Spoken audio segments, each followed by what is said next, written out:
As we discussed in the introduction video of this Python course, that after every set of lectures, we will be doing an exercise. So basically, we won't be doing exercise together. I will like just give you a task and which you can perform on your own to to get better experience, hands-on experience on what you learned so far. So this is a task which will be using input statement, loops, and list or tuples.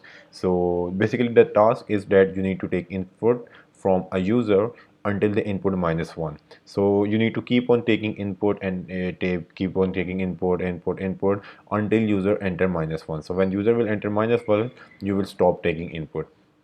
The next step will be to store all the input values user entered in first step. To you have to save it somewhere. That's up to you how you want to save those values when user was entering the values. After that, we need to take average of all the numbers which user entered, excluding -1, because -1 was not actually the value, it was only the terminator. So we need to calculate and print average of all the numbers users entered. So after calculating the average, if average is between 0 and 20, we will need to print yes.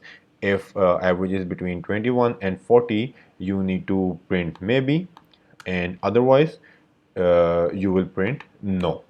So this is a basic exercise. So if you face any issues in doing exercise, or if you have any questions related to what we have done so far, or if you have any questions in future, I'll be giving my contact information in the description below, so you can contact me anytime. So yeah, see you in the next video.